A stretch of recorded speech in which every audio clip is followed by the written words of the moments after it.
जिस समाज को डॉक्टर अंबेडकर से यह ऊर्जा प्राप्त हुई अपने आप को बदलने की, अपना उत्थान करने की, यदि वह समाज डॉक्टर बी.आर. अंबेडकर को भगवान के रूप में मानना चाहता है या मानता है, तो इसमें किसी को कोई आपत्ति नहीं होनी चाहिए। सुकरात हो या वर्तमान समय में एक से एक महापुरुष महात्मा गांधी से लेकर के सुभाष चंद्र बोस और सरदार भगत सिंह तक हुए, जितने भी महापुरुष हुए, लेटेस्ट यदि हम ओशो को भी देखें तो अपने समय में इन लोगों को नहीं समझा जा सका, या उतना कम से कम नहीं समझा जा सका और उतना सम्मान प्राप्त नहीं हुआ जिसके कि वास्तव में वे हकदार थे।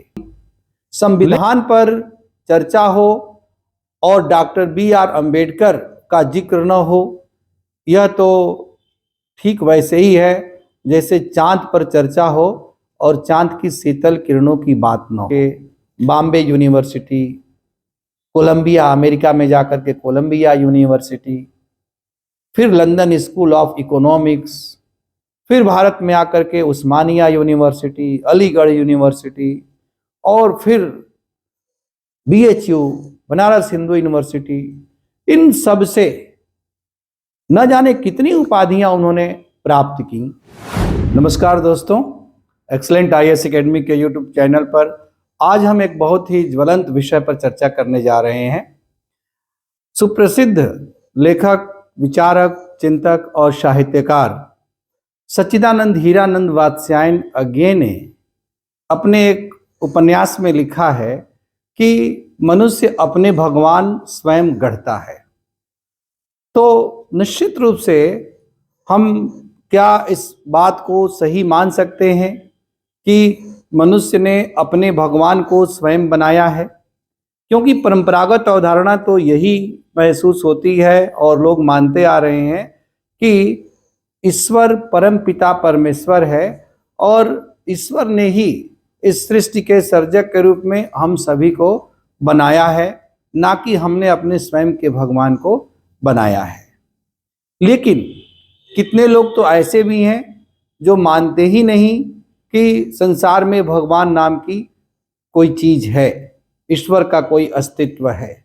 यहाँ तक कि कई ऐसी विचारधाराएं और महापुरुष समय समय पर अवतरित हुए जिन्होंने ईश्वर के अस्तित्व को अस्वीकार कर दिया, किंतु आगे चल करके स्वयं ही लोगों ने उन्हें अपना ईश्वर बनाना और उसे ईश्वर बना करके पूजना भी प्रारंभ किया। जैसे इसका सबसे अच्छा उदाहरण हम महावीर स्वामी और गौतम बुद्ध के रूप में देख सकते हैं। ये चर्चा हम आज क्यों कर रहे हैं?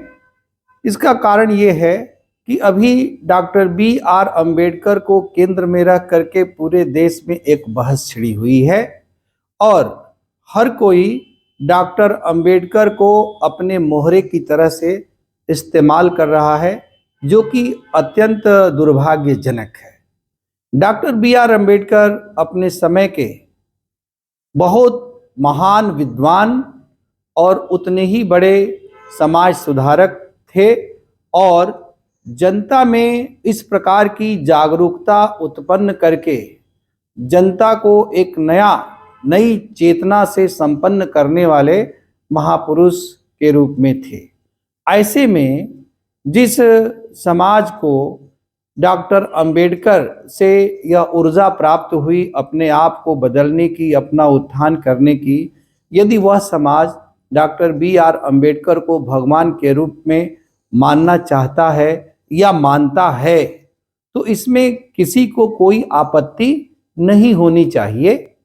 और यदि कोई उन्हें महापुरुष के रूप में मानता है, एक विद्वान के रूप में देखता है, उन्हें भगवान नहीं मानता है, तो किसी अन्य को भी, यदि वह सच्चा अंबेडकरवादी है, तो अधिकार प्राप्त नहीं हो जाता कि वह जबरदस्ती किसी के ऊपर यह विचार थोपे कि वह बाबा साहब को अपना भगवान माने। महत्वपूर्ण ये नहीं है कि आप किसी को भगवान मानते हैं या नहीं मानते हैं। महत्वपूर्ण ये है कि समाज के लोगों के लिए, देश के लिए उस महापुरुष का जो योगदान है, उस योगदान को आप किस सीमा तक स्वीकार करते हैं और इसके साथ साथ अपने निजी जीवन में उसके विचारों से आप किस सीमा तक आप्लावित हैं, किस सीमा तक प्रभावित हैं और उसको किस सीमा तक अपने प्रेरणा स्रोत के रूप में स्वीकार करते हैं। क्योंकि किसी को मूर्ति बना करके पूजने मात्र से उस महापुरुष की सार्थकता सिद्ध नहीं हो जाती। इतिहास हर चीज का मूल्यांकन करता है और हम इतिहास को यदि देखें तो हम देखते आ रहे हैं कि जितने भी महापुरुष हुए, चाहे वह सुकरात हो या वर्तमान समय में एक से एक महापुरुष महात्मा गांधी से लेकर के सुभाष चंद्र बोस और सरदार भगत सिंह तक हुए, जितने भी महापुरुष हुए, लेटेस्ट यदि हम ओशो को भी देखें तो अपने समय में इन लोगों को नहीं समझा जा सका या उतना कम से कम नहीं समझा जा सका और उतना सम्मान प्राप्त नहीं हुआ जिसके कि वास्तव में वे हकदार थे। लेकिन जैसे जैसे समय आगे बढ़ता जाता है वैसे वैसे वे कालजयी महामानव के रूप में हमारे सामने आते हैं और उनका प्रभाव हमारे जीवन पर इतना अधिक पड़ता है कि वे हमें भगवान जैसे ही प्रतीत होने लगते हैं। यदि इस अर्थ में हम किसी को भगवान मानते हैं तो इसमें कहीं से कोई अनुचित बात नहीं है। 2 दिनों तक संसद में संविधान पर चर्चा हुई। संविधान पर चर्चा हो और डॉक्टर B.R. अम्बेडकर का जिक्र न हो, यह तो ठीक वैसे ही है जैसे चांद पर चर्चा हो और चांद की शीतल किरणों की बात न हो। Doctor B.R. अम्बेडकर, जिसे हम भारतीय संविधान के निर्माता के रूप में जानते हैं, भारत के संविधान को बनाने में और स्वतंत्र भारत की उस संविधान के माध्यम से दशा और दिशा को निर्धारित करने में अत्यंत निर्णायक भूमिका रही है। अब जब संविधान पर चर्चा हो रही है तो ये देखना कि हमारा संविधान कैसा है यह बहुत महत्वपूर्ण है। यह संविधान के लागू होने के 75 वर्ष पूरे हो गए तो जिस उद्देश्य को, जिस सपने को ध्यान में रखते हुए उसे साकार करने के लिए हमने इस संविधान को बनाया और अंगीकार किया, इन 75 वर्षों में हम अपने उस संविधान के माध्यम से उस सपने को कहाँ तक हासिल कर सके हैं या उसके कितना करीब पहुँच सके हैं। असली चर्चा इस बात पर होनी चाहिए और इस संदर्भ में डॉक्टर B.R. अम्बेडकर के व्यक्तित्व और कृतित्व पर भी चर्चा होती है तो यह एक सार्थक बहस होगी। किंतु दुर्भाग्यवश संसद में संविधान के मुद्दे पर चर्चा की बात तो कही गई, लेकिन चर्चा न तो संविधान पर हुई और ना ही संविधान निर्माता पर हुई, बल्कि संविधान और डॉक्टर B.R. अम्बेडकर दोनों को मोहरे के रूप में इस्तेमाल करते हुए सत्ता पक्ष और विपक्ष दोनों के ही द्वारा अपने अपने राजनीतिक नफे और नुकसान को ध्यान में रख करके चर्चा की गई। लोकसभा में और राज्यसभा दोनों सदनों में ये चर्चा हुई। अब स्वाभाविक है कि संविधान के लागू होने के बाद से लगभग 55 वर्षों तक भारतीय राष्ट्रीय कांग्रेस सत्तारूढ़ रही है, इसलिए संविधान के कार्यान्वयन में उसकी सर्वाधिक महत्वपूर्ण भूमिका रही है। अब इस दौरान उसने बहुत सारे अच्छे काम भी किए होंगे तो बहुत सारी त्रुटियां और गलतियां भी हुई होंगी।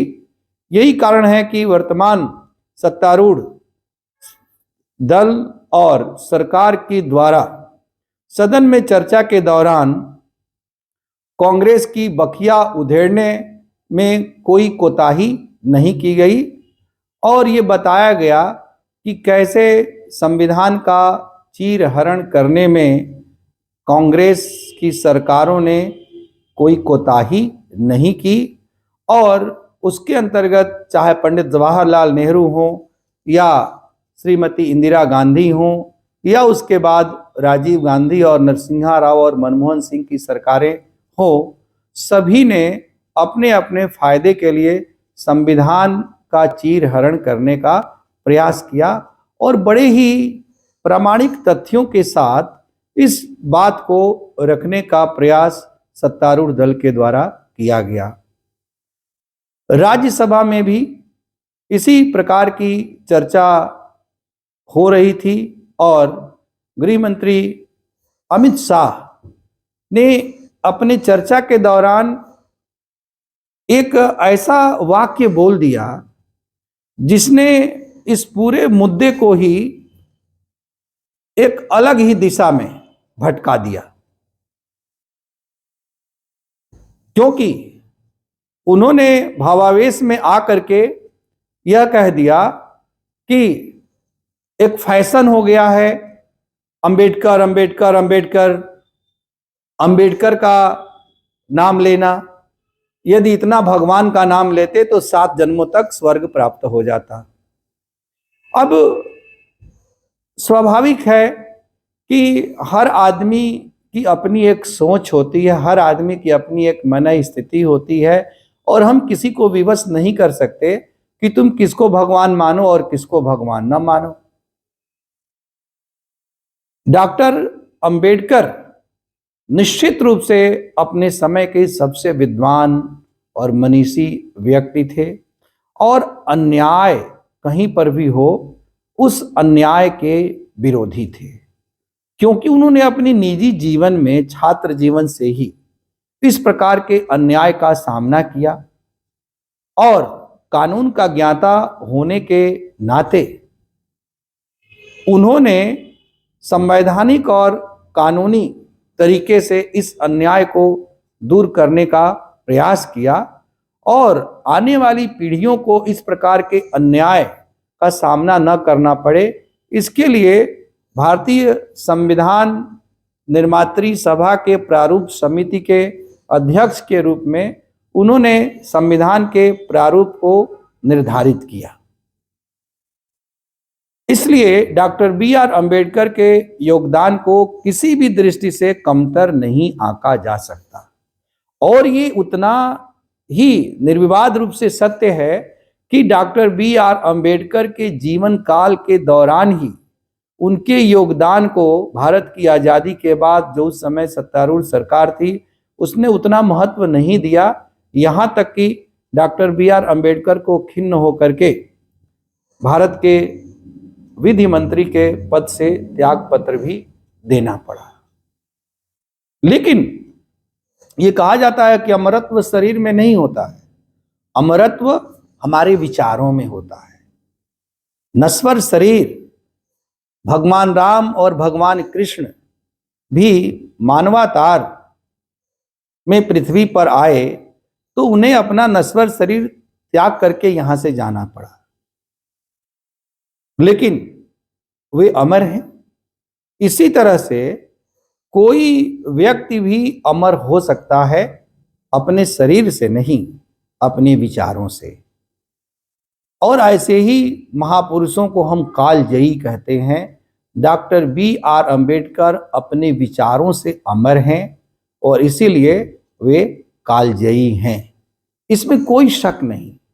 और आने वाले समय में डॉक्टर बी.आर. अंबेडकर जैसे व्यक्तित्व, स्वामी विवेकानंद जैसे व्यक्तित्व, यहाँ तक कि ओशो रजनीश जैसे व्यक्तित्व और अधिक महत्वपूर्ण और अधिक संदर्भवान और अधिक प्रासंगिक होते जाएंगे और इनकी बढ़ती प्रासंगिकता और संदर्भवान होने की वजह से आने वाली पीढ़ियां यदि इन्हें भगवान के रूप में मानने लगे तो इसमें कोई आश्चर्य नहीं है।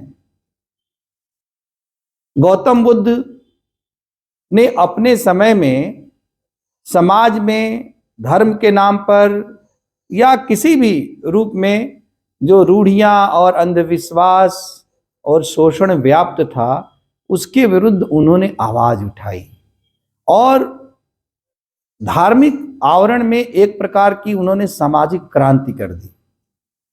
हालांकि हमें धार्मिक आवरण शब्द कहना भी उचित नहीं लग रहा है, क्योंकि खुद किसी भी परंपरागत धर्म की अवधारणा में गौतम बुद्ध विश्वास नहीं करते थे और गौतम बुद्ध अनिश्वरवादी थे। किंतु आगे चल करके क्या हुआ कि गौतम बुद्ध के विचारों के पालन करने वाले उनके अनुयायी उनके विचारों को ना केवल अपने हृदय में संजोए बल्कि उनको भगवान के रूप में मूर्ति बना करके पूजने लगे। यहां तक कि भारत मूर्ति पूजकों के देश के रूप में जाना जाता है, लेकिन इतिहास से हमें यह पता चलता है, यदि सिंधु घाटी सभ्यता के इतिहास काल को हम छोड़ दें तो, कि ज्ञात इतिहास में सबसे पहले किसी मानव की पूजित मूर्तियां गौतम बुद्ध की ही मूर्तियां हैं और आज हर कोई उन्हें भगवान बुद्ध के रूप में जानता है। इसी प्रकार से जैन धर्म के प्रवर्तक वर्धमान महावीर को भगवान महावीर के रूप में सब लोग मानते हैं, जबकि ये दोनों ही लोग अनिश्वरवादी थे। डॉक्टर बी आर अम्बेडकर और गौतम बुद्ध के विचारों में हमें बहुत अधिक समानता दिखलाई पड़ती है और न केवल उनके विचारों में बल्कि उनके व्यक्तित्व और कृतित्व में भी वो समानता हमें बहुत अधिक दिखलाई पड़ती है। जैसे जिस प्रकार से अपने समय में गौतम बुद्ध और महावीर स्वामी दोनों को ही उस समय के स्थापित समाज व्यवस्थापकों और रूढ़िवादी जनता के द्वारा बहुत अधिक तिरस्कृत भी किया गया और उन्हें घोर यंत्रणा से गुजरना पड़ा, यहां तक कि उनके ऊपर पत्थर फेंके गए, उनकी हत्या तक करने की कोशिशें हुई। बावजूद इसके आज वो भगवान के रूप में पूजे जाते हैं, क्योंकि उस समय के रूढ़िवादी समाज की जो मुख्य धारा थी उस धारा ने उनको स्वीकार नहीं किया। लेकिन क्योंकि उनकी धारा में सच्चाई थी और सच्चाई कभी छुप नहीं सकती, इसलिए आज गौतम बुद्ध के विचार ना केवल भारत में बल्कि पूरी दुनिया में स्वीकार किए जाते हैं और उनको भगवान के रूप में पूजा भी जाता है। यहाँ तक कि खुद हिंदू धर्म ने उन्हें एक अवतार के रूप में स्वीकार कर लिया, मान्यता प्रदान कर दी। अब यदि गौतम बुद्ध के विचारों की दृष्टि से देखा जाए तो ये एक त्रासदी है, एक ट्रेजेडी है कि जो स्वयं किसी ईश्वर में विश्वास नहीं करता, आप उसको खुद ही ईश्वर बना दे रहे हो। इसी तरह से वर्तमान समय में हम डॉक्टर बी आर अम्बेडकर को देखते हैं कि डॉक्टर बी आर अम्बेडकर ने जो परंपरागत रूढ़िवादी सनातन धर्म था, जिसके अंतर्गत बहुत सी ऐसी अतार्किक बातें थीं जो समाज के कमजोर वर्गों को उनका उचित अधिकार, उनके उचित अधिकारों से वंचित करती थी। इस आधार पर उन्होंने उन सारी बातों का विरोध किया और यहां तक कि वे अनिश्वरवादी हो गए और उन्होंने औपचारिक रूप से सनातन धर्म का परित्याग कर दिया और उन्होंने बौद्ध धर्म को अपने सारे अनुयायियों के साथ स्वीकार किया। स्पष्ट है कि परंपरागत अर्थों में डॉक्टर बी आर अम्बेडकर भी अनिश्वरवादी हैं और उनका मानना था कि हम अपने पुरुषार्थ से, अपने बुद्धि से, अपने अध्यवसाय से अपना उत्थान कर सकते हैं, किसी ईश्वर की कृपा से नहीं। चूंकि डॉक्टर बी आर अम्बेडकर ने अपने निजी जीवन में इस चीज का अनुभव किया था और अपने पुरुषार्थ से ही एक महापुरुष महामानव के रूप में अपनी एक प्रतिष्ठा अर्जित की। आज वो पूरे दुनिया के सबसे विद्वान लोगों में माने जाते हैं।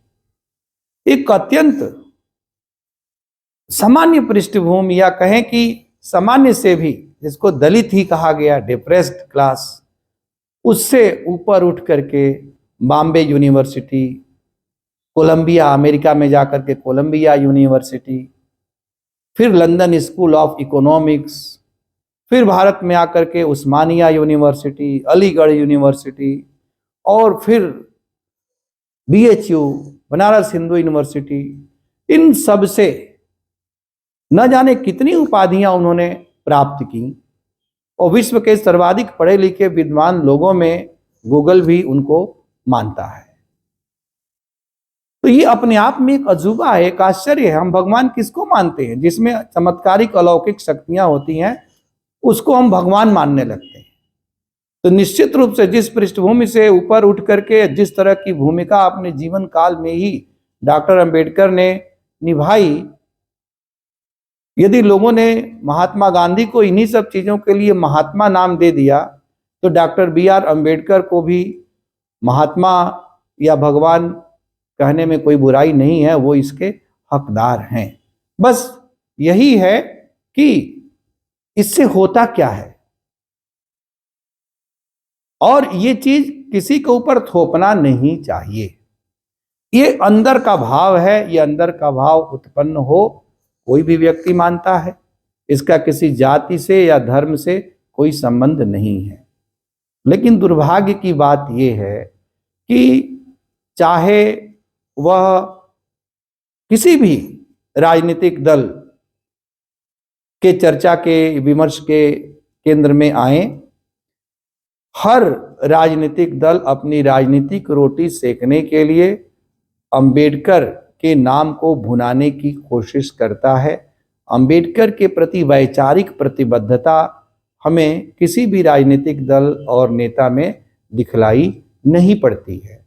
यदि ऐसा होता तो अंबेडकर पर चर्चा होती, न कि इस बात पर चर्चा होती कि अंबेडकर भगवान है कि भगवान नहीं है, इन्होंने ऐसा क्यों कहा, उन्होंने ऐसा क्यों नहीं कहा, इन्होंने अपमान कर दिया, उन्होंने अपमान किया। ये तो उस व्यक्ति को जीते जी मारने की एक साजिश हम कहेंगे। यदि आप अंबेडकर के विचारों पर चर्चा करके अधिक से अधिक लोगों में उनके विचारों को प्रसारित और प्रचारित करेंगे, तो उससे अधिक से अधिक लोग लाभान्वित होंगे। अंबेडकर को समझने में और उनसे प्रेरित होने में लोगों को मदद मिलेगी। यदि आप उनको केवल भगवान के रूप में मूर्ति बना करके पूजने लगोगे, तो इससे अंबेडकर की सार्थकता सिद्ध नहीं हो जाएगी। फिर उनको उसी तरह से रूढ़िवादी ढांचे के अंतर्गत फिट कर दिया जाएगा और उनकी जो जीवंतता है वो समाप्त हो जाएगी। गौतम बुद्ध और अंबेडकर में हमें एक और समानता दिखाई पड़ती है कि दोनों ही बहुत उच्च कोटि के चिंतक, विचारक और दार्शनिक हैं, लेकिन केवल दर्शन के लिए वे दार्शनिक नहीं हैं। केवल वे बौद्धिक तर्क वितर्क करने वाले दार्शनिक नहीं हैं।